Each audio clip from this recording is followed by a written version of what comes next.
क्योंकि इसके जो प्रैक्टिस सेट होते हैं इसमें से प्रश्न आने के चांसेस बहुत ही ज़्यादा रहते हैं, क्योंकि ये बहुत ही विश्वसनीय माना जाता है यूपी के एग्जाम्स के लिए स्पेशली। तो गाइस चलिए शुरू कर लेते हैं। तो गाइस देखिए यहाँ पर ये प्रैक्टिस सेट में सबसे पहले क्या है, आपके हिस्ट्री के 5 प्रश्न है। तो हिस्ट्री के 5 प्रश्नों को पहले हम करेंगे, उसके बाद यहाँ पे सीरियल वाइज हम चलेंगे पूरे सिलेबस के अकॉर्डिंग कि क्या क्या आपके एग्जाम में आना है। तो समय कम बचा हुआ है, एडमिट कार्ड आपके आ चुके हैं, तो जितना ज़्यादा हो सकता है प्रैक्टिस कर लीजिए, बाद में पछताना ना पड़े। क्वेश्चन नंबर यहाँ पे पहला कहता है कि करो या मरो का नारा किसने दिया था। तो करो या मरो का जो नारा दिया था वो किसने दिया था। तो गाइस इसका राइट आंसर हो जाएगा, वो हो जाएगा महात्मा गांधी। महात्मा गांधी ने करो या मरो का नारा दिया था 1942 में, जब इन्होंने आंदोलन प्रारंभ किया था, भारत छोड़ो आंदोलन, तब उस समय इसको दिया गया था। क्वेश्चन नंबर यहाँ पे 2 कहता है किस मुगल बादशाह को जिंदा पीर कहा जाता है। इंपॉर्टेंट क्वेश्चन है।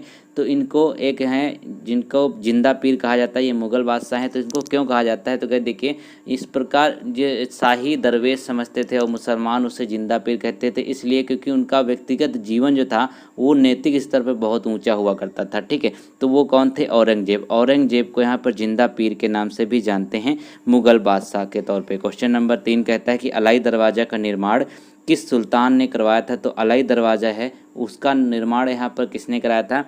तो गाइस देखिए सबसे पहले एक क्वेश्चन और आता है कि अलाई दरवाज़ा किसके परिसर में है। तो कुतुब मीनार के परिसर में है। और यहाँ पे ये बन के कब तैयार हुआ। तो 1311 ईस्वी में इसको बन के तैयार किया गया। और उसके बाद यहाँ पे जिसका अलाउद्दीन खिलजी ने इसका निर्माण कराया था। तो राइट आंसर क्या हो जाएगा, अलाउद्दीन खिलजी ने अलाई दरवाजे का निर्माण कराया। तो अलाउद्दीन और अलाई देखिए मैच करता है, तो इससे आप याद भी कर सकते हैं। क्वेश्चन नंबर 4 कहता है कि निम्नलिखित में से किसने राष्ट्रकूट साम्राज्य की नींव रखी। तो राष्ट्रकूट साम्राज्य की नींव रखने वाले कौन थे। सभी को पता होगा कि दंतीदुर्ग जो थे उन्होंने राष्ट्रकूट साम्राज्य की स्थापना करी थी। तो दंतीदुर्ग के द्वारा इसकी स्थापना करी गई। और यहाँ पे एक चीज़ और भी देखें, जो 1736 में इसकी स्थापना करी गई थी। तो दंतीदुर्ग के संदर्भ में एक चीज़ और कही जाती है कि उज्जैनी में उसने हृदय गर्भ यानी कि यज्ञ करवाया था। तो यहाँ पे कि महादान का जो है यज्ञ करवाया गया था दंतीदुर्ग के द्वारा। क्वेश्चन नंबर 5 कहता है इंपॉर्टेंट है कि हर्षचरित नामक पुस्तक किसने लिखी है। तो एक पुस्तक है जिसका नाम है हर्षचरित, वह पुस्तक किसके द्वारा लिखी गई है। तो 5 का राइट आंसर हो जाएगा, वो हो जाएगा आपका बाण भट्ट यानी कि ऑप्शन नंबर बी, बाण भट्ट के द्वारा हर्षचरित लिखी गई है। ये क्वेश्चन का राइट आंसर हो जाएगा। गाइस क्वेश्चन नंबर 6 की बात करते हैं। तो कहता है कि अधोलिखित में कौन गुप्तकालीन स्वर्ण मुद्रा है। तो गुप्तकालीन में जो स्वर्ण मुद्रा है वो कौन कौन सी है। तो देखिए 6 का जो राइट आंसर है वो आपका हो जाएगा दिनार। दिनार जो होता है वो गुप्तकालीन में स्वर्ण मुद्राओं को कहा जाता था।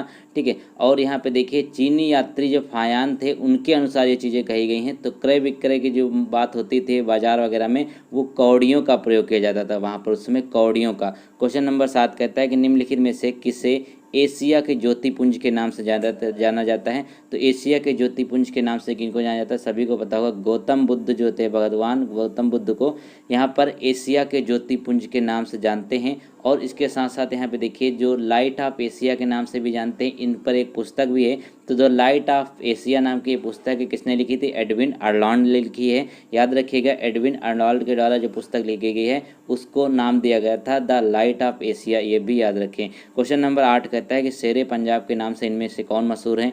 तो शेरे पंजाब के नाम से जो मशहूर हैं वो सभी को पता होना चाहिए कि लाला लाजपत राय को शेरे पंजाब के नाम से जाना जाता है। ये इसका राइट आंसर हो जाएगा सी, लाला लाजपत राय। और भी यहाँ अगर चीज़ें देखें तो देखिए जो भारतीय राष्ट्रीय कांग्रेस में गरम दल के नेता तथा पंजाब के प्रतिनिधि हुआ करते थे ये, और इन्हें पंजाब केसरी के नाम से भी जाना जाता है। पंजाब केसरी और शेरे पंजाब दोनों नाम इनको दिए गए थे, याद रखें। क्वेश्चन नंबर 9 कहता है गांधी जी ने जिस विदेशी पत्रकार को दांडी मार्च के समय अपने साबरमती आश्रम में ठहराया था वह कौन था। तो यहाँ पर एक पत्रकार थे जिनको दांडी मार्च के समय उन्होंने अपने साथ रखा था गांधी जी ने। तो उनका नाम था यहाँ पर वेब मिलन। ये कहाँ के रहने वाले थे, ये अमेरिका के रहने वाले थे, ये भी याद रखिएगा। ठीक है, ये अमेरिका के रहने वाले थे, इनको याद रखें। क्वेश्चन नंबर यहाँ पे अगला देखें, कहता है 10 में कि 1938 में भारतीय राष्ट्रीय कांग्रेस के जो अध्यक्ष थे वो निर्वाचित हुए थे। तो 1938 में भारतीय राष्ट्रीय कांग्रेस के अध्यक्ष कौन बने थे, सुभाष चंद्र बोस बने थे। याद रखिएगा, क्वेश्चन पूछा जा चुका है यूपी टीपीएससी में एक बार।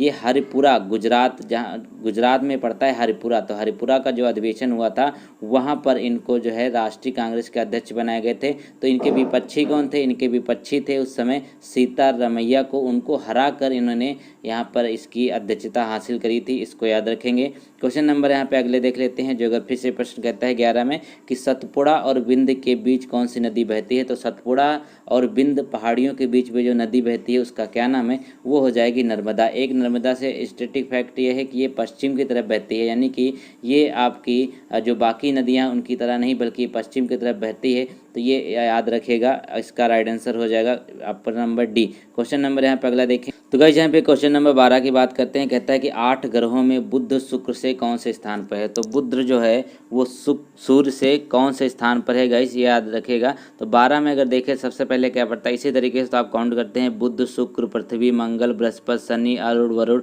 तो ये हमारा एक सीरियल होता है। तो बुध जो है वो पहले नंबर पे है, याद रखिएगा पहले नंबर पे है सूर्य के, क्योंकि सूर्य के जस्ट बाद यहाँ पे बुध आता है। अगला क्वेश्चन देख लेते हैं 13 कहता है यूरोप की सबसे लंबी नदी कौन सी है। क्वेश्चन बहुत बार पूछा गया है ज्योग्राफी से।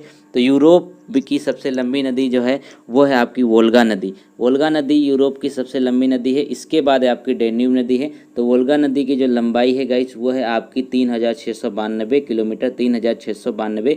ये यूरोप की सबसे लंबी नदी के नाम से जानते हैं इसको। क्वेश्चन नंबर यहाँ पे 14 कहता है किस देश के साथ भारत की सबसे लंबी अंतर्राष्ट्रीय सीमा है।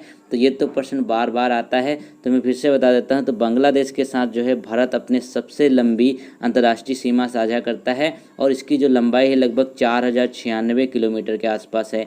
अगला क्वेश्चन देखिए, क्वेश्चन नंबर 15 कहता है कि निम्नलिखित में से कौन सा भारत का सबसे अधिक आर्द्र स्थान है। तो सबसे अधिक आर्द्र स्थान कौन सा है वो देख लेते हैं। तो गाइस देखिए मेघालय के जो पूर्वी खासी पहाड़ी है उस जिले में अवस्थित है मासिनराम है। यहाँ पर देखिए तो मेघालय में है ये। मेघालय में एक खासी पहाड़ी, जैसे आपने पढ़ा होगा ना गारो खासी जयंती, ये 3 पहाड़ियाँ हैं। तो खासी पहाड़ी के ऊपर स्थित है मासिनराम। ये सबसे आर्द्र जिले के नाम से भी जाना जाता है और सबसे ज़्यादा बारिश भी यहाँ पे होती है। क्वेश्चन नंबर यहाँ पे देखिए 16 कहता है, अब इकोनॉमिक्स के 5 प्रश्न।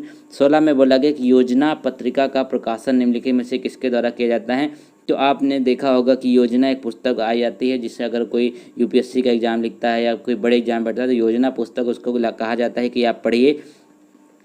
तो ये पुस्तक जो है ये किसके द्वारा यहाँ पे लॉन्च की जाती है, किसके द्वारा जारी की जाती है। तो हो जाएगा सूचना एवं प्रसारण मंत्रालय के द्वारा इस पुस्तक को लॉन्च किया जाता है। इसमें बेसिकली चीज़ें जो मेंशन करी जाती हैं वो भारत सरकार की योजनाएं, उनके लाभ और यहाँ पे जो हानियाँ, सब कुछ यहाँ पे चीज़ें इसमें मेंशन करी जाती है, इसीलिए इंपॉर्टेंट होती है। क्वेश्चन नंबर 17 कहता है कि बैंकों का बैंक कौन सा है। तो बैंकों का बैंक जो है वो जाना जाता है किसके नाम से, देख लेते हैं। 17 का राइट आंसर क्या हो जाएगा, वो आप सभी लोगों को पता है कि रिजर्व बैंक, यानी कि भारतीय रिजर्व बैंक, ये बैंकों का बैंक कहा जाता है, इसको याद रखें। क्वेश्चन नंबर अगर 18 की बात करते हैं तो कहता है कि हरित क्रांति का मुख्य प्रभाव किस पे पड़ा था।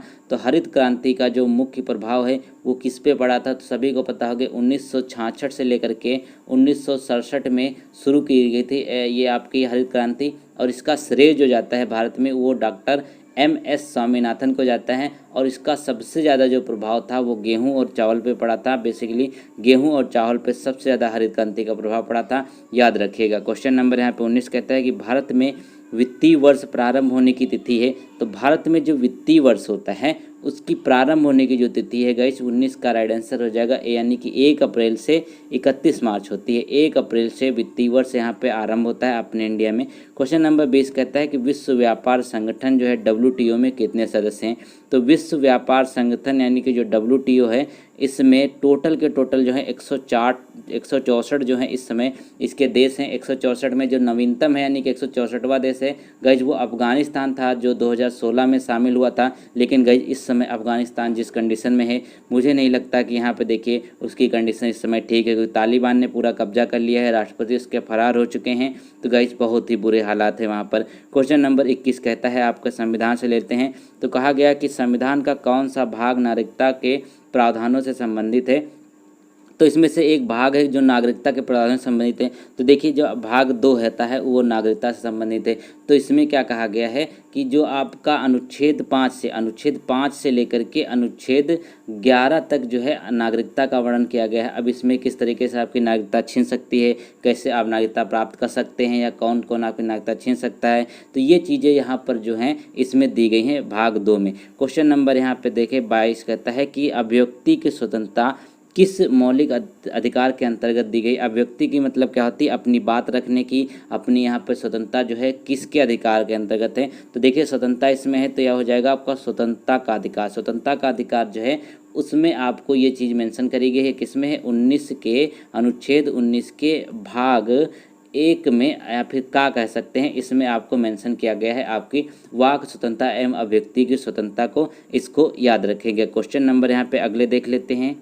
तो गाइस क्वेश्चन नंबर 23 कहता है कि डैशवें संविधान संशोधन अधिनियम 2002 से भारत में सभी बच्चों के लिए मुफ्त और अनिवार्य प्राथमिक शिक्षा की व्यवस्था करी गई। तो ये हो जाएगा 86वां, यानी कि 86वां संविधान संशोधन जो था 2002 का, उसमें सभी के लिए जितने भी बच्चे हैं उनके लिए प्राथमिक शिक्षा की व्यवस्था करी गई। देखिए गाइस संविधान में प्रावधान तो यहाँ तक है कि किसी के माँ बाप जो है अगर उसको नहीं पढ़ाते हैं, प्राथमिक शिक्षा नहीं देते हैं, तो उन पर कानूनी कार्रवाई भी करी जा सकती है। क्वेश्चन नंबर यहाँ पे 24 कहता है कि संविधान में टोटल कितने यहाँ पर आपातकालों का प्रावधान किया गया है। तो गाइस देखिए ऊपर वाले से देखें तो इसमें एक कभी कभी एज पूछ ली जाती है, कितने एज तक के बच्चों के लिए निःशुल्क दिया गया है। तो 6 साल से 14 वर्ष तक के बच्चों के लिए निःशुल्क यहाँ पे शिक्षा की सुविधा है। तो 24 कहता है कि संविधान में कितने प्रकार के आपातकालों का उल्लेख किया गया है या फिर प्रावधान है। तो 24 का सभी को पता होगा, 3 प्रकार के यहाँ पर उल्लेख किए गए हैं। 3 प्रकार कौन कौन से वो भी देख लेते हैं। तो गाइस देखिए जो आपका 352 है अनुच्छेद, उसमें राष्ट्रीय आपातकाल, अनुच्छेद 356 में राष्ट्रपति शासन और अनुच्छेद 360 में वित्तीय आपातकाल। तो गाइस देखिए वित्तीय आपातकाल अभी तक अपने इंडिया में नहीं लगा है कभी, इसको याद रखेंगे। सबसे पहले यहाँ पर जो आपका राष्ट्रपति शासन लगा हुआ था वो लगा था, कहाँ पर लगा था गाइस, वो लगा था पंजाब में।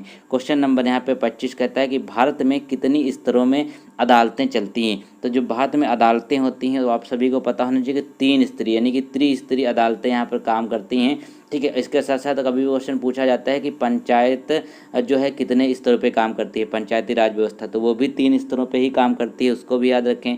क्वेश्चन नंबर 26 कहता है कि ध्वनि की तीव्रता का एसआई मात्रक क्या है। तो ध्वनि की तीव्रता जो होती है उसका एसआई मात्रक यानी कि जो एसआई यूनिट होती है वो क्या है। तो सभी को पता होना चाहिए कि डेसिबल है, यानी कि इसको डीबी से भी यहाँ पे डिनोट किया जाता है। तो याद रखेंगे डेसिबल जो है इसकी एसआई यूनिट कहलाती है आपकी साउंड की। क्वेश्चन नंबर 27 इंपॉर्टेंट है, पूछा जाता है। तो गन मेटल जो है वो किस मिश्र धातु से निर्मित है।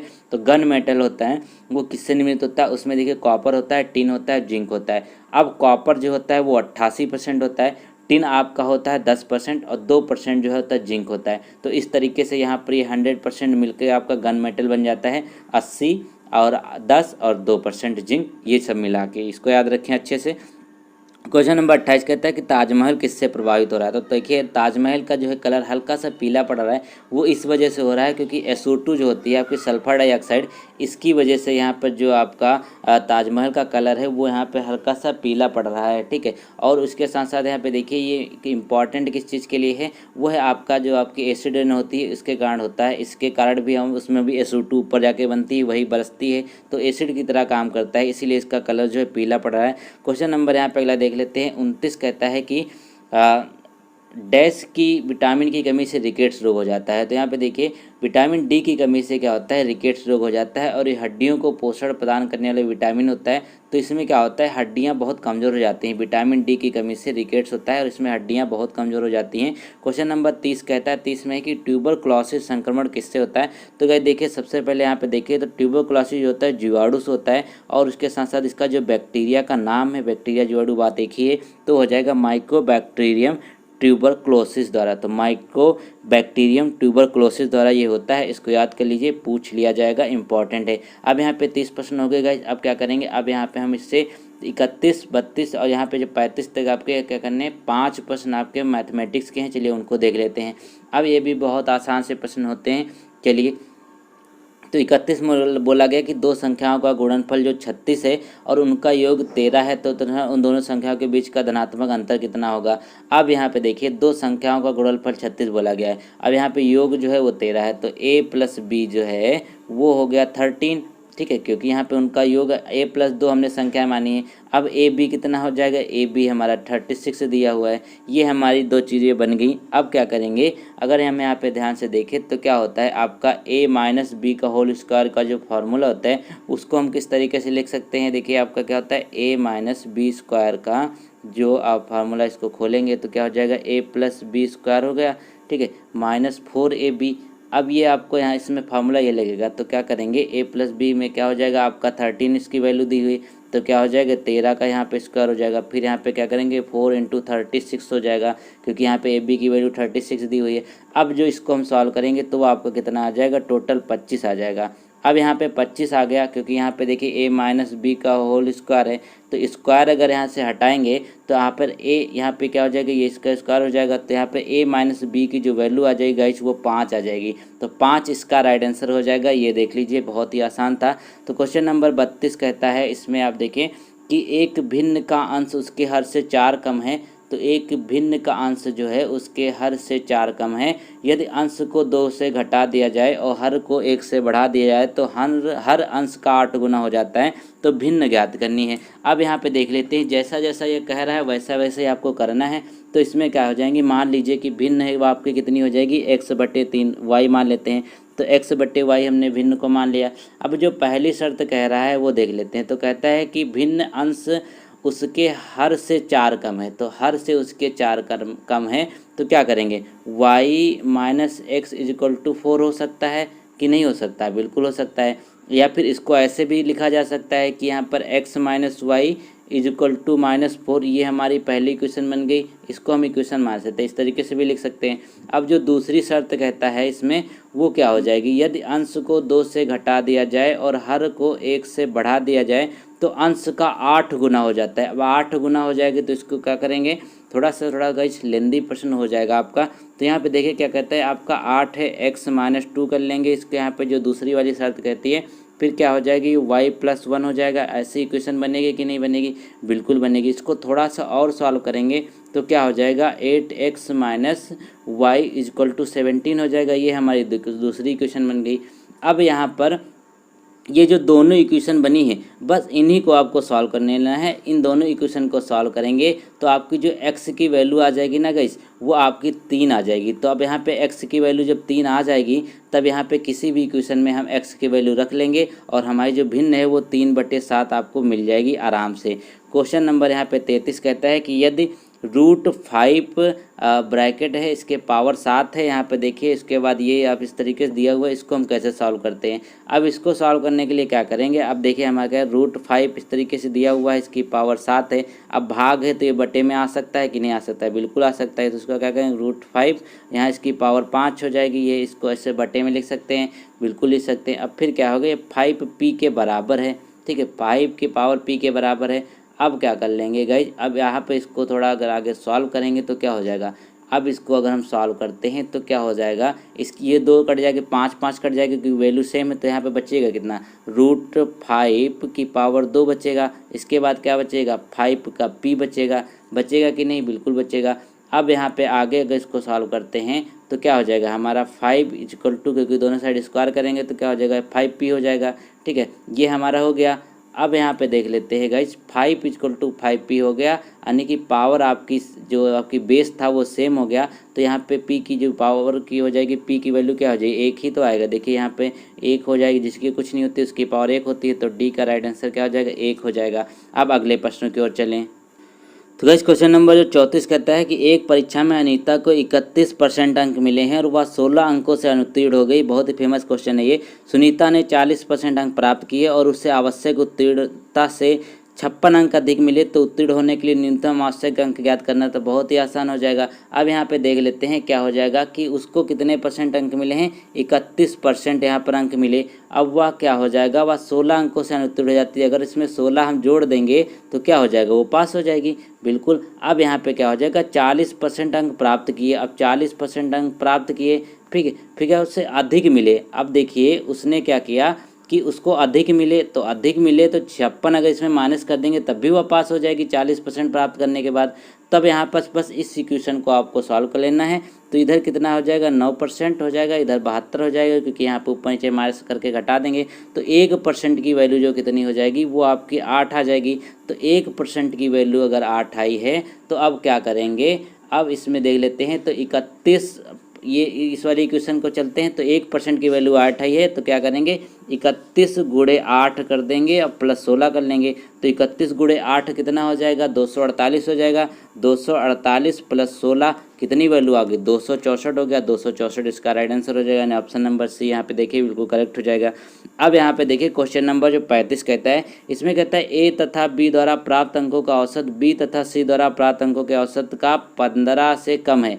अब यहाँ पे जो कह रहा वही हम करते हैं, तो क्या बोला गया ए प्लस बी का औसत जो है वो बी सी की औसत है। औसत का मतलब क्या होता है, दो ही तो नीचे करेंगे क्योंकि जितना ऊपर नंबर अब टोटल होता है उसी के नीचे हम उससे डिवाइड कर देते हैं। अब यहाँ पे क्या बोला बी प्लस सी का औसत, और यहाँ पे क्या है 15 औसत कम है, तो इसमें से माइनस कर देंगे कि ये कम है, इसको ब्रैकेट में कर लेते थोड़ी देर के लिए। अब क्या करेंगे, अब जो हम करने वाले हैं वो देख लेते हैं। अब यहाँ पे इसको और थोड़ा अगर सॉल्व करेंगे तो क्या हो जाएगा, ये हमारी इक्वेशन बन गई। अब समझ लिए क्वेश्चन हो गया, क्योंकि यहाँ पे आप क्या करेंगे बी प्लस सी होगा -30 हो जाएगा, उसके बाद यहाँ 5 हो जाएगा। अब यहाँ पे देखिए दो दो यहाँ पे दोनों तरफ बराबर है तो कैंसिल हो जाएगा। तो यहाँ पे अब क्या करना है A plus B is equal to B plus C -30, इस इक्वेशन को आपको सॉल्व कर लेना है। उसके बाद आपका राइट आंसर क्या हो जाएगा 35 आ जाएगा, ए की वैल्यू 35 आ जाएगी, यानी कि राइट आंसर आपका 35 हो जाएगा। बहुत आसान था। अब यहाँ पे देखिए 5 प्रश्न आपके ग्रामर के आने हैं, हिंदी ग्रामर के। तो हिंदी ग्रामर में अगर देखें तो कहता है 36 में कि शब्दों में वर्तनी की दृष्टि से कौन सा शब्द अशुद्ध लिखा हुआ है। तो अशुद्ध जो शब्द लिखा हुआ वो देख लेते हैं। तो गाइस इसमें देखिए जो निरापराध है, निरापराध जो अशुद्ध लिखा हुआ, बाकी पुष्पांजलि, भास्कर, उज्जवल, ये सारे के सारे यहाँ पे सही लिखे हुए हैं, तो इसका राइट आंसर हो जाएगा बी। अब यहाँ पे देखिए क्वेश्चन नंबर 37 कहता है कि पैर से सिर तक वाक्यांश के लिए एक शब्द क्या होगा। तो पैर से सिर तक के लिए वाक्यांश का जो एक शब्द होता है उसको कहते हैं अपाद मस्तक। अपाद मस्तक इसका राइट आंसर हो जाएगा, अपाद मस्तक इसको हम कहेंगे। अब यहाँ पे देख लेते हैं अगला क्वेश्चन। अगला क्वेश्चन कहता है 38 में कि पगड़ी रख घी चख लोकोक्ति का अर्थ क्या है। तो पगड़ी रख घी चख लोकोक्ति का जो अर्थ हो जाएगा वो यहाँ पे हो जाएगा गाइज मान सम्मान से ही जीवन का आनंद होता है। यानी कि पगड़ी रखने का मतलब है, अगर आप पगड़ी देखिए, पगड़ी उछालने का अर्थ क्या होता है बेइज्जती करना, लेकिन पगड़ी रखने का मतलब होता है मान सम्मान से ही जीवन का आनंद है घी चख। तो यहाँ पे देखिए अगर मान सम्मान प्राप्त करेंगे तो जीवन का आनंद बहुत अच्छा रहेगा। क्वेश्चन नंबर यहाँ पे अगला देखें तो 39 में कहता है कि कवि और उसकी रचना का कौन सा जोड़ा सही नहीं है। अब यहाँ पे इसमें देख लेते हैं कौन सा जोड़ा जो है वो सही नहीं है। तो यहाँ पे देखिए जो आपका उद्धव शतक है ये आपका जोड़ा सही नहीं, बाकी ये सारे के सारे सही हैं, क्योंकि जो उद्धव शतक पुस्तक है वो यहाँ पर जगन्नाथ दास द्वारा लिखी गई है, ना कि भारतेंद्र हरिश्चंद्र के द्वारा। क्वेश्चन नंबर 40 कहता है कि सूर्योदय शब्द का संधि विच्छेद क्या है। तो सूर्य प्लस उदय होता है, इसका सभी को पता होगा, बहुत ही आसान है, क्योंकि हिंदी में कोई भी एग्जाम्पल देता है सूर्योदय का ही देता है। तो 20 का जो 40 का राइट आंसर हो जाएगा बी, यानी कि सूर्य प्लस उदय होगा। अब चलते हैं अगले प्रश्नों की ओर। गाइज इंग्लिश के 5 प्रश्नों में क्या है, अब पैसेज आपका आना है। तो पैसेज में देखिए ये आपका छोटा सा पैसेज है, तो वीडियो पॉज करके इसको पैसेज को पढ़ जरूर लीजिएगा, क्योंकि ये पूरे प्रश्न करने का मतलब है हम पूरे प्रश्न यहाँ पे करने वाले हैं। तो गाइज देखिए यहाँ पे पैसेज पढ़ लीजिए। तो उम्मीद है आपने पैसेज पढ़ लिया होगा, बहुत छोटा सा पैसेज से जो पहला प्रश्न पूछा गया, बोला गया है कि why should we learn grammar. तो बोला गया कि हमको ग्रामर क्यों लर्न करनी चाहिए, क्यों पढ़नी चाहिए, क्यों याद करनी चाहिए। तो 41 का राइट आंसर क्या हो जाएगा to acquire good speaking and writing skill. To acquire good speaking and writing skill, यानी कि गुड स्पीकिंग यानी कि अच्छा बोलने और अच्छा लिखने के लिए हमें ग्रामर पढ़ना जरूरी है, यही तो हमने पैसेज में पढ़ा। क्वेश्चन नंबर 42 कहता है कि how long would it take to gain mastery over grammar. तो बोला गया है कि ग्रामर के ऊपर यहाँ पे कमांड पाने के लिए लगभग कितना समय लग सकता है। तो पैसेज में हमको देखने को मिला कि 1 साल उसमें बोला गया, 1 साल के अंदर आप अच्छी ग्रामर उसमें पढ़ सकते हैं, सीख सकते हैं। क्वेश्चन नंबर यहाँ पे अगला देखें, तो अगले में देखिए अगला कहा गया है आपका कि इसमें एक बोला गया इनकरेक्टली स्पेल्ड, यानी पे एक यहाँ पे गलत लिखा हुआ है, गलत स्पेलिंग लिखी है, वही आपको बताना है। तो 43 में अगर यहाँ पे ध्यान से देखिए आपका जो पहला ऑप्शन है यही यहाँ पे गलत लिखा हुआ है, बाकी यहाँ पे एनोनिमस, कैरकस और डिसिपेट ये सारे के सारे सही लिखे हुए हैं। थोड़ा सा इसका इंग्लिश का लेवल जो है यहाँ पे थोड़ा सा हाई है, लेकिन इतना लेवल आएगा नहीं, क्योंकि बहुत ही नॉर्मल एग्जाम आपके आने वाला ये वाला पैसेज, ठीक है। क्वेश्चन नंबर 44 कहता है कि आ स्नेक इन द ग्रास। तो आ स्नेक इन द ग्रास का जो मतलब होता है आइडिया में फ्रेसेज तो सभी को पता होगा, बहुत आसान है। आ सेक्रेट एनिमी, यानी कि ए सेक्रेट एनिमी जो होता है वो स्नेक इन द ग्रास होता है। क्वेश्चन नंबर यहाँ पे देख ले 45 कहता है एक्टिव और पैसिव फॉर्म में देना है आपको। तो 45 में कहा गया है कि the thief was being arrested by the police. तो थीप जो है पुलिस के द्वारा वो जो अरेस्ट कर लिया गया, तो इसका जो एक्टिव पैसिव फॉर्म होगा वो क्या होगा, तो 45 में देख लेते हैं, इसका राइट आंसर होगा सी होगा, the police was arresting the thief, ये इसका राइट आंसर हो जाएगा। अब यहाँ पे देख लेते हैं क्या होगा, 5 प्रश्न आपके रीजनिंग के आने हैं। तो रीजनिंग के 5 प्रश्नों में क्या है, आपको सबसे पहला जो है वो क्रम वाइज दिखाना है। सबसे पहले क्या होगा, उसके बाद क्या होगा, उसके बाद ये चीज़ें यहाँ पे क्रम हमको दिखाना है। तो 46 में अगर देख लेते हैं गाइज, तो सबसे पहले क्या होगा, सब्जी होगी, फिर क्या होगा, उसको काटा जाएगा, फिर क्या होगा, उसको यहाँ पर आपको तैयार करना है, फिर यहाँ पर क्या हो जाएगा, आपको उसको पैक करना है, फिर यहाँ पे क्या हो जाएगा, आपका देखिए स्टोर करना पड़ेगा, फिर यहाँ पे क्या हो जाएगा, उसका परोसा जाएगा। तो टोटल इसका जो राइट आंसर हो जाएगा 46 का, वो आपका हो जाएगा सी, यानी कि 2 6 4 3 5 1, इस तरीके से आपका हो जाएगा। अब देख लेते हैं अगला प्रश्न। अगले प्रश्नों में यहाँ पे देखिए रिलेशनशिप से प्रश्न दिया हुआ है। तो गाइस यहाँ पे जो 47 का प्रश्न है, इसमें देखिए आपको पहले कोड करके बता दिया गया है कि ए प्लस बी का जो अर्थ है, ए बी की पिता है, ठीक है। अब यहाँ पे इसके तरीके देखें तो कहता है कि आर प्लस एस का जो मतलब क्या होगा कि आर जो है वो बी का पिता है। तो हम इसी तरीके से इसको देखेंगे। तो सबसे पहले यहाँ पे क्या फिगर आपका बनेगा, जो आर है वो यहाँ पे देख लेते हैं। अब इसको हम फिगर का बनाते हैं, तो आर जो है वो पिता हो जाएगा किसका, एस का हो जाएगा। इसके बाद कहता है एस इंटू टी, तो एस इंटू टी का मतलब क्या था, ए बी का भाई है, तो ए बी का भाई है। तो यहाँ पे देख लेते हैं ये टी जो है इसका भाई हो जाएगा, क्योंकि यहाँ फैमिली ट्री तो हम इसी तरीके से बनाते हैं, जनरेशन वाइज बनाते हैं। अब उसके बाद कहता है कि टी माइनस वी का मतलब क्या होता है, ए बी की बहन है, तो ए जो है वो वी की बहन है। तो यहाँ पे देख लेते हैं आपका ये क्या हो जाएगा, वी यहाँ पर हो जाएगा। अब उसके बाद हम देखें क्या कहता है, वी भाग यू, वी भाग यू का मतलब होता है ए बी की बेटी है, ए जो है वो बी की बेटी है। लेकिन यहाँ पर ए के नहीं, हमको यहाँ पे वी और यू से मतलब होगा कि वी जो है यू की बेटी है, तो यहाँ पे क्या हो जाएगा आपका यू हो जाएगा। तो ये आपका जो है बेटी हो गई, ये हमारी जिसको बेटी है तो उसका माइनस में कर देंगे क्योंकि ये महिला है। बाकी यहाँ पे इसका भाई है, प्लस में हो जाएगा। ये पिता है, ये भी यहाँ पे प्लस में हो जाएगी। इनका जेंडर डिसाइड नहीं, इनका जेंडर डिसाइड नहीं है। तो अब क्या करेंगे, एस का यू से क्या संबंध है, जो एस है उसका यू से क्या संबंध है। तो गाइस देखिए यहाँ पे बेटा ही तो जगह, दोनों जो आपस में पति पत्नी हो जाएंगे, यानी कि माता पिता हो जाएंगे इन दोनों के, तो ये हो जाएगा इसका बेटा, राइट आंसर हो जाएगा जनरेशन वाइज। इसी तरीके से आपको फैमिली ट्री बनाना होता है। अब क्वेश्चन नंबर यहाँ पे 48 कहता है 48 में कि 15 अगस्त 2021 को सप्ताह का कौन सा दिन होगा। तो 15 अगस्त 2021 को सप्ताह का कौन सा दिन होगा, ये आपको बताना है। तो ये कैलेंडर का एक क्वेश्चन है गाइज, तो इसको कोडिंग से किया जाता है। अगर आपको कोडिंग याद है तो इसको कर लीजिएगा, मैं आपको ये नहीं कराने वाला हूँ। तो इसका राइट आंसर क्या आएगा वो बता देता हूँ, रविवार आएगा, तो इसको आप कर लीजिएगा, ठीक है, क्योंकि इसमें कोडिंग वगैरह होती है, कोडिंग आपको याद करनी पड़ेगी। ऐसे मैं बता दूँ तो आप समझ में नहीं पाएंगे। अगले प्रश्नों की ओर चलिए गाइज। यहाँ पे क्वेश्चन नंबर 49 की बात कर लेते हैं। तो बोला गया है कि आपको साइट्रस को इससे कोड किया गया है, यू को यहाँ पे इससे कोड किया गया है, तो हमारा श्योरिटी जो है वो किससे कोड किया जाएगा। कुछ नहीं करना है, इसमें आपको देखना है एस का कोड नंबर क्या है। तो एस का यहाँ पे कोड नंबर क्या है, वो 4 हो जाएगा। यू का कोड नंबर क्या है, 5 हो जाएगा। तो क्या हो जाएगा 4 और 5, आपके 2 ऑप्शन मैच कर रहे हैं। उसके बाद थोड़ा सा और यहाँ पे देखें तो आपका आर का क्या हो जाएगा, आर का आपका हो जाएगा यहाँ पर ए 1 हो जाएगा, ठीक है। तो यहाँ पे अभी भी मैच कर रहा है। उसके बाद क्या यहाँ पे देख लेते हैं तो 49 का राइट आंसर क्या हो जाएगा, इसी तरीके से आपको मैच करना, बी आपका राइट आंसर आ जाएगा श्योरिटी का, क्योंकि यहाँ पे कुछ आपको देखना नहीं, बस देखना है इसका नंबर क्या दिया हुआ है। अब यहाँ पे देख लेते हैं गाइस क्वेश्चन नंबर जो 50 से कथन और निष्कर्ष के प्रश्न है। कथन निष्कर्ष के प्रश्न एग्जाम में जरूर आते हैं। तो 50 में कहता है कि कुछ जानवर हाथी हैं। तो कुछ जानवर जो हैं यहाँ पे देख लेते हैं, कुछ जानवर जो हाथी हैं, इस तरीके से हम इसका फिगर बना लेते हैं। ये हा है, ठीक है, हाथी है। उसके बाद कहता है कुछ हाथी बाघ है। तो कुछ हाथी जो है ये बाघ है। इस तरीके से एक फिगर बन गया। एक फिगर यहाँ पे इसका और बनेगा, इस तरीके से यहाँ पे बनेगा, क्योंकि सारे के सारे यहाँ पे आपस में कनेक्ट होंगे थोड़ा थोड़ा, ठीक है। अब यहाँ पे 2 फिगर हैं। अब इसमें बोलता है कुछ जानवर जो हैं वो बाघ हैं, कुछ जानवर यहाँ पर जो हैं वो बाघ हैं। तो यहाँ पे देखिए कुछ जानवर बाघ हैं, ये बिल्कुल सही हो जाएगा, इस वाले फिगर के अकॉर्डिंग बिल्कुल सही है। फिर बोलता है कोई भी बाघ जानवर नहीं है। तो कोई भी बाघ जानवर नहीं है, इसका मतलब क्या है, ठीक है। तो यहाँ पे देख लेते हैं इसका मतलब क्या है, ये हो भी सकता है और नहीं भी हो सकता है। तो यहाँ पे जिसका राइट आंसर क्या होगा गाइस, ये आइदर और वाला है, यानी कि या तो निष्कर्ष 1 होगा या तो निष्कर्ष 2 होगा। तो इसको एक बार अपने हिसाब से करके जरूर देखिएगा।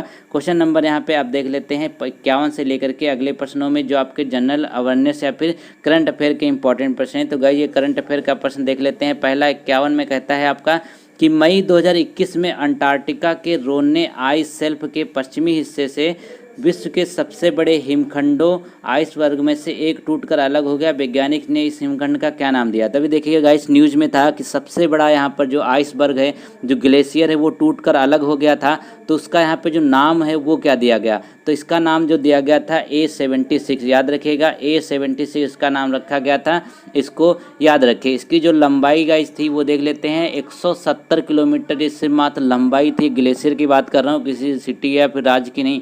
तो 170 किलोमीटर लंबा था और 25 किलोमीटर चौड़ा था तो यह जो है हिमखंड वेडल सागर में तैर रहा है, अभी भी वेडल सागर में यह हिमखंड तैर रहा है। क्वेश्चन नंबर 52 कहता है कि जून 2021 में केंद्रीय मंत्रिमंडल द्वारा मंजूरी प्रदत्त अंतर्देशीय पोत विधेयक 2021 किस अधिनियम को प्रस्थापित करेगा। तो यहाँ पे देखें क्वेश्चन नंबर जो 52 कहता है इसमें कि जून 2021 में केंद्रीय मंत्रिमंडल द्वारा मंजूरी पर विधेयक जो है वो पारित करेगा आपको किस चीज़ को, वो यहाँ करेगा 1917 वाले को, यानी कि अंतर्देशीय पोत अधिनियम 1917 को यहाँ पर प्रस्थापित यानी कि डिस्प्लेस करेगा। क्वेश्चन नंबर यहाँ पे देखें 53 कहता है कि जून 2021 में संयुक्त राष्ट्र शैक्षिक वैज्ञानिक और सांस्कृतिक गठन यूनेस्को समिति ने ग्रेट बैरियर रीफ को खतरे में विश्व धरोहर स्थलों की सूची में जोड़ने की सिफारिश की है। ग्रेट बैरियर रीफ जो किस देश में है, तो देखिए जो ग्रेट बैरियर रीफ है वो सभी को पता होना चाहिए कि ऑस्ट्रेलिया में है, तो इसको अभी खतरा में बोला गया है, तो इसको सिफारिश की गई है यूनेस्को में जोड़ने के लिए, तो ये इसका राइट आंसर हो जाएगा। ये सबसे बड़ी प्रवाल भित्ति द्वीप है विश्व की, याद रखें। क्वेश्चन नंबर यहाँ पे देखिए 54 कहता है कि अप्रैल 2021 में Adani ports and special economic zone जो है आपका APSCG ने किस पोर्ट यानी बंदरगाह में विश्व समुद्र होल्डिंग की 25% हिस्सेदारी का अधिग्रहण किया है। तो ये अडानी पोर्ट्स ने हिस्सेदारी खरीदी है 25%, तो किसकी खरीदी है, तो 54 का राइट आंसर क्या हो जाएगा गाइस, वो आप देख लेते हैं। तो इसमें जो है आपका जो हिस्सेदारी खरीदी गई है किसकी, तो ये देखिए जो कृष्णापट्टनम पोर्ट है, कृष्णापट्टनम पोर्ट है, इसकी हिस्सेदारी इनके द्वारा खरीद ली गई है, इसको याद रखेंगे, 25% हिस्सेदारी इसकी खरीदी गई है। तो अगला क्वेश्चन देख लेते हैं गाइस। तो दोस्तों क्वेश्चन नंबर 55 की बात करते हैं, तो कहता है कि मार्च 2021 में संपन्न UNESCO all England open badminton championship 2021 के पुरुष एकल का खिताब किसने जीता। अब संपन्न UNESCO all England open badminton championship, तो इसको जीता है 55 का राइट आंसर क्या हो जाएगा, ये जीता है यहाँ पर पुरुष एकल के खिलाफ मलेशिया के लीजी जिया ने, तो लीजी जिया ने जीता है, ये मलेशिया के रहने वाले, इसको याद रखेगा। क्वेश्चन नंबर यहाँ पे 56 कहता है कि जून 2021 में उखनागिन खुरेल सुख किस देश के राष्ट्रपति चुने गए। तो जून का ये करंट अफेयर है, इंपॉर्टेंट है जून के सारे। तो कहता है कि उखल नागिन सुरेल सुख किस देश के राष्ट्रपति चुने गए हैं। तो 56 का राइट आंसर क्या हो जाएगा गाइस, वो हो जाएगा मंगोलिया। मंगोलिया के ये राष्ट्रपति चुने गए हैं, इनको याद रखें। क्वेश्चन ये पहले प्रधानमंत्री भी रह चुके हैं, ये भी देख लीजिए। क्वेश्चन नंबर 57 कहता है कि जून 2021 में institute for economics and peace द्वारा जारी वैश्विक शांति सूचकांक 2021 में कौन सा देश पहले स्थान पर रहा है। तो देखिए यहाँ पर जो देश पहले स्थान पर रहा है वो कौन सा रहा है वैश्विक शांति सूचकांक में, तो इसका राइट आंसर हो जाएगा 57 का, वो रहा है आइसलैंड, यानी कि जो आइसलैंड है इसकी रेटिंग जो रही है वो रही है 1.1, इसको याद रखेंगे। और जो भारत का जो रैंकिंग रही आइसलैंड सबसे नंबर 1 पर, जो भारत की रैंकिंग है वो है आपकी 135वें स्थान पर, इसकी जो रैंकिंग थी वो रही थी, स्कोर जो था 2.553 हुआ था, याद रखेंगे। तो भारत को 135वां स्थान मिला है इसमें अंतर्राष्ट्रीय जो आपका वैश्विक शांति सूचकांक है। क्वेश्चन नंबर 58 कहता है कि भारत ने वित्त वर्ष 2020-21 में अब तक सबसे अधिक FDI प्रवाह आकर्षित किया है। FDI प्रवाह राशि कितनी है, तो FDI की पूरी राशि पूछ लिया, ये मत समझिएगा पूछा नहीं जाएगा, पूरी FDI पूछ लेता है कितनी थी, और यहाँ पे जो पूरा बजट का पूछ लेता है, एक एक पॉइंट में पूछ लेता है गाइज, आप कम मत समझिए एग्जाम को। तो 58 का यहाँ पे जो राइट आंसर है गाइज वो आपका हो जाएगा, आपका इसका जो है टोटल है जो आप देख सकते हैं कि 81.72 बिलियन डॉलर्स की FDI थी लास्ट में। क्वेश्चन नंबर यहाँ पे देख लेते हैं 59 कहता है कि 12 से 16 जनवरी 2021 के मध्य 24वें राष्ट्रीय युवा महोत्सव का आयोजन किया गया। इस वर्ष इस महोत्सव का मुख्य विषय क्या था। तो देखिए 12 और 16 जनवरी को 2021 के मध्य 24वें राष्ट्रीय युवा महोत्सव का आयोजन किया गया। तो इसका जो विषय रखा गया था, जो इसकी थीम रखी गई 59 की, वो देख लेते हैं। तो इस वर्ष महोत्सव की जो विषय थी युवा उत्साह नए भारत का, तो युवा उत्साह नए भारत का ऑप्शन नंबर ए इसकी राइट आंसर है। क्वेश्चन नंबर 60 कहता है कि वर्ष 2020 का प्रतिष्ठित बुकर पुरस्कार किसे प्रदान किया गया है। तो 2020 का यहाँ पे पूछा गया है। तो किया गया था कि इसको सग्गी बेन को, यह पुरस्कार उनके उपन्यास सग्गी बेन के लिए दिया गया है। तो इनका उपन्यास से नाम भी बता देते हैं, आप सस्पेंस में मत रहिए। तो दिया गया है डगलस स्टुअर्ट को, डगलस स्टुअर्ट को दिया गया। इसके उपन्यास का क्या नाम था? सग्गी बेन, याद रखिएगा। क्वेश्चन नंबर यहाँ पे अब देख लेते हैं, करंट के हो गए हमारे। अब जनरल अवेयरनेस के, जनरल अवेयरनेस के 10 प्रश्न आपके मोस्ट इंपॉर्टेंट बोलता है कि निम्नलिखित त्योहारों में से किसका अर्थ मेरी मेकिंग ऑफ द गॉड्स है? तो मेरी मेकिंग ऑफ द गॉड्स से है, तो किसका अर्थ है या देख लेते हैं। 61 में अगर देखेगा इसे तो उसका जगह का लाई हरोबा मणिपुर के मुख्य उत्सवों में से एक है, इसको याद रखिएगा। तो लाई हरोबा का मतलब होता है यहाँ पर मेरी मेकिंग ऑफ द लॉर्ड्स, इसको याद रखें। क्वेश्चन नंबर 62 कहता है कि टेस्ट ऑफ माई लाइफ नामक पुस्तक के लेखक निम्नलिखित में से कौन सा है? तो टेस्ट ऑफ माई लाइफ के जो पुस्तक के लेखक हैं गाइस वो हैं युवराज सिंह। तो युवराज सिंह आप सभी लोग जानते होंगे, ये जो है इनकी टेस्ट ऑफ माई लाइफ इसलिए इन्होंने पुस्तक लिखी क्योंकि इनके बीच में कैंसर हुआ, उससे उभरे, उसके बाद इन्होंने वर्ल्ड कप खेला, उसमें अच्छी परफॉर्मेंस दी, 2011 का वर्ल्ड कप भी हम लोग जीते। तो इसलिए इसका राइट आंसर हो जाएगा आपका ये। क्वेश्चन नंबर यहाँ पे 63 कहता है कि भारत में डेयरी रिसर्च सेंटर कहाँ है? तो भारत में जो डेयरी रिसर्च सेंटर है वो कहाँ पर है? तो मैंने पहले भी आपको बताया था कि हरियाणा के करनाल में स्थित है आपका भारत में dairy research centre. Question number 64 कहता है कि प्रथम भारत रत्न किससे मिला था? तो सबसे पहले जो भारत रत्न दिया गया था 64 का वो देख लेते हैं। तो देखिए यहाँ पे 1954 में जो है सबसे पहली बार इसको दिया गया था। तो यहाँ पर किसको दिया गया था वो देख लेते हैं। तो भारत रत्न सम्मानित किया गया जिनमें से 3 लोग थे, पूरे टोटल का टोटल कितने लोग दिए थे? 3 लोगों को दिया गया था, जिसमें राजगोपालाचारी, सीवी रमन और राधा कृष्णन थे। तो गाइज यहाँ पे ऑप्शन में सिर्फ आपको सीवी रमन दिया हुआ है, तो यही इसका राइट आंसर हो जाएगा। लेकिन 3 लोग थे टोटल, राजगोपालाचारी, सीवी रमन और राधा कृष्णन, तो तीनों को एक साथ दिया गया था। क्वेश्चन नंबर 65 कहता है कि अंतर्राष्ट्रीय महिला दिवस कब मनाया जाता है? तो अंतर्राष्ट्रीय महिला दिवस 8 मार्च को मनाया जाता है, ये तो सभी को ही पता होगा। क्वेश्चन नंबर 66 कहता है कि यहाँ पर अगला प्रश्न देखें। तो गाइस क्वेश्चन नंबर जो 66 वो कहता है कि निम्नलिखित में से कौन सा राज्य बांग्लादेश के साथ अपनी सीमा साझा नहीं करता?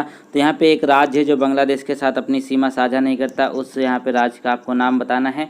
तो इसका राइट आंसर क्या हो जाएगा 66 का? वो हो जाएगा आपका, देखें तो इसके साथ साथ जो पहले देख लेते हैं इसमें साझा जो करते हैं वो कौन कौन से। तो बांग्लादेश की जो साझा करते हैं उसमें पश्चिम बंगाल हो गया, आसाम हो गया, मेघालय हो गया, त्रिपुरा हो गया, ठीक है। और उसके साथ साथ आपका जो असम और मिजोरम भी शामिल है। तो लेकिन 66 का आपका जो राइट आंसर हो जाएगा गाइस वो हो जाएगा बी, यानी कि मणिपुर जो है वो इसकी सीमा साझा नहीं करता है। क्वेश्चन नंबर 67 कहता है कि तबल चोंगली किस राज्य के लोक नृत्य का रूप है? तो तबल चोंगली जो है एक राज्य का लोक नृत्य है, वो आपको बताना है। तो 67 में अगर देखें तो ये आपको हो जाएगा असम का, असम का ये लोक नृत्य है तबल चोंगली। तो असम के और भी बहुत सारे फेमस हैं जैसे बिहू, खेल गोपाल, केनोई, ये यहाँ के अन्य जो हैं वो महत्वपूर्ण है। तो याद रखिएगा असम के अन्य भी हैं बिहू, खेल गोपाल, केनोई और तबल चोंगली। क्वेश्चन नंबर यहाँ पे देखिए 68 कहता है कि भारत के विभाजन के समय जो सीमा रेखा खींची गई वह क्या कहलाती है? तो भारत के विभाजन के समय जो सीमा रेखा खींची गई थी 68 का राइट आंसर क्या हो जाएगा? वो हो जाएगा आप देख सकते हैं वो आपकी रेड क्लिफ रेखा हो जाएगी, रेड क्लिफ रेखा इसका राइट आंसर हो जाएगा। इसको किया गया था किसके द्वारा? जो सर सिरिल रेडक्लिफ थे, ये बॉर्डर आयोग के अध्यक्ष हुआ करते थे उस समय, तो इन्हीं का सब किया धरा था। इन्होंने अपने नाम पे ही इस रेखा को रख लिया, कहते भैया इतना तो योगदान हमारा बनता ही है। क्वेश्चन नंबर यहाँ पे देखें 69 कहता है कि किस राज्य में विधानसभा के सदस्यों की संख्या सर्वाधिक है? तो विधानसभा में सदस्यों की संख्या जो सर्वाधिक है सबसे ज़्यादा कहाँ पे? सभी को पता है उत्तर प्रदेश इतना बड़ा राज्य है, तो यहाँ पर तो सबसे ज़्यादा है। कितना है? टोटल 403 यहाँ पे विधानसभा सीटों की संख्या है। क्वेश्चन नंबर 70 कहता है कि हरित क्रांति के जनक जाने जाने वाले नॉर्मन बोरलॉग जो है वो कहाँ के रहने वाले हैं? तो देखिए क्वेश्चन ये पूछा जाता है कि हरित क्रांति के जनक के रूप में किसको माना जाता है? तो होते हैं नॉर्मन बोरलॉग। अगर पूछ लिया जाए वो कहाँ के रहने वाले हैं तो इसका भी तो राइट आंसर आपको देना पड़ेगा। तो 70 का राइट आंसर क्या हो जाएगा? यूएसए, यानी कि ये अमेरिका के रहने वाले थे, अमेरिका के रहने वाले थे नॉर्मन बोरलॉग। अगला प्रश्न देखेगा इस गाइस, अब 71 से 75 के बीच में क्या है आपको गद्यांश दिया हुआ है। तो गद्यांश देखिए आपको सिर्फ 8 लाइन का यहाँ पे इसको पढ़ना है, तो पढ़ लीजिए इसको 2 मिनट के अंदर आप इसको पढ़ सकते हैं आसानी। तो वीडियो पॉज करके इसको पढ़ लीजिए, फिर इसके हम प्रश्न यहाँ पे करते हैं। तो 71 से 75 और 75 से 80 के बीच में आपको गद्यांश में देखने को मिलेंगे आपके पीटी के एग्जाम में। तो गाइस उम्मीद करते हैं आपने पढ़ लिया होगा।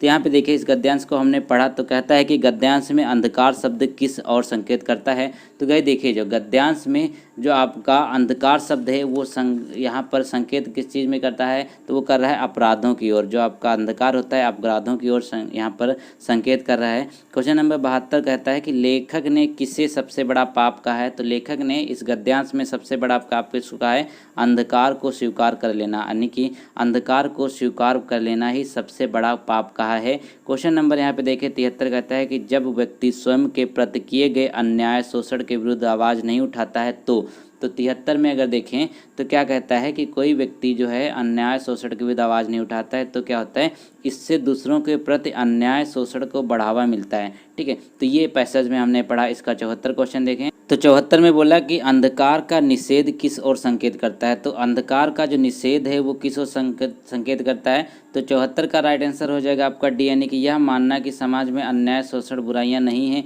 ये यहाँ पर संकेत करता है किस चीज़ का, अगर आप कहते हैं अंधकार है। क्वेश्चन नंबर 75 कहता है कि इस गद्यांश का मुख्य उद्देश्य क्या है। तो गाइस इस गद्यांश का जो मुख्य उद्देश्य है वो देख लेते हैं। तो 75 का राइट आंसर क्या हो जाएगा बी, यानी कि अन्याय और बुराइयों को दूर करने के लिए प्रेरित करना।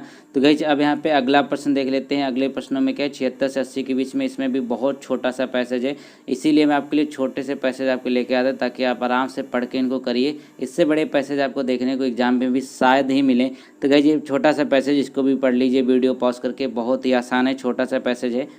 तो गाइस उम्मीद है आप लोगों ने पढ़ लिया है। अब यहाँ पे देखिए 76 में कहता है कि लेखक के अनुसार हम किनके प्रति अन्याय करते हैं। तो लेखक के अनुसार हम किनके प्रति अन्याय करते हैं। तो 76 में अगर देखें तो 76 का राइट आंसर क्या हो जाएगा आपका, वो हो जाएगा बी, यानी कि जो निम्न वर्ग के हैं उनके लिए, उनको क्या करते हैं, हम उनके प्रति अन्याय करते हैं। क्वेश्चन नंबर 77 कहता है कि लेखक के अनुसार हम किनके नाम पर पैसा इकट्ठा करते हैं। तो अब देखिए किनके नाम पे हम पैसा इकट्ठा करते हैं। तो पैसेज में क्या क्या लिखा था, उसमें लिखा था कि निम्न वर्ग के लोगों की भलाई के नाम पर हम पैसा इकट्ठा करते हैं, लेकिन यहाँ पे वो प्रयोग नहीं होता। क्वेश्चन नंबर यहाँ पे 78 कहता है कि लेकिन उनके हिस्से में शब्द ही आते हैं, ये बोला गया है उनके हिस्से में शब्द आते हैं। तो वाक्य में रेखांकित शब्द किस ओर संकेत करता है। तो वो जो है शब्द ही आते हैं, तो किसको संबोधित कर रहा है। तो 78 में देखेगा इस, तो ये हो जाएगा आपका बी, यानी कभी ना पूरे होने वायदों की तरफ ये आपको संकेतित कर रहा है जो शब्द आते हैं। क्वेश्चन नंबर यहाँ पे 79 कहता है कि प्रस्तुत गद्यांश के आधार पर हमने किससे नीचा रख छोड़ा है। तो यहाँ पे देखिए जो गद्यांश है इसमें बोला गया किसमें हमने सबसे नीचे छोड़ रखा है, किसको। तो 79 का राइट आंसर क्या हो जाएगा, बी हो जाएगा। निम्न वर्ग को हमने हमेशा से नीचे छोड़ रखा है, कभी उसको साथ लेकर चलने की कोशिश नहीं करी। अब इस क्वेश्चन नंबर अगर 80 की बात कर लेते हैं तो इसमें कहता है गद्यांश के आधार पर कहा जा सकता है कि। तो गद्यांश के आधार पर क्या कहा जा सकता है, वो ये कहा जा सकता है कि संसाधनों का असंतुलित बंटवारा वर्ग भेद की खाई को बढ़ाता है। तो गाइस 80% हमने टोटल कर लिए। अब क्या बचा है हमारे पास, डीआई का सेक्शन बचा है। तो डीआई में 81 से 85 के बीच में बचा हुआ है। तो पेपर पेन लेकर बैठ जाइए, क्योंकि यहाँ पर प्रश्न जो है बहुत ही अच्छे हैं और ईजी होते हैं सारे के सारे प्रश्न। अब यहाँ पे देखिए ये कारों की संख्या दी हुई है, उसके बाद यहाँ पे डे दिए हुए हैं, D1 D2 D3 से 10 तक 10 दिनों का यहाँ डाटा आपको दिया हुआ है। तो अब यहाँ पे देखिए पहला प्रश्न कहता है कि D3 तथा D8 में खड़ी कारों की संख्या का अंतर कितना है।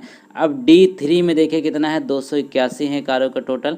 उसके बाद है D8 में कितना है गाइज, वो है 322। तो 322 और 281 का जो यहाँ पे डिफरेंस हो जाएगा वो कितना हो जाएगा, सभी को पता है आपको 41 डिफरेंस आएगा। तो 41 डिफरेंस जो है वो आपका आ जाएगा। ये आपका पहला प्रश्न हो गया। तो देखिए बहुत ही आसान से प्रश्न होते हैं। अब दूसरा प्रश्न यहाँ पे कहता है कि पार्किंग क्षेत्र में सभी 10 दिनों में खड़ी कारों की कुल संख्या कितनी है।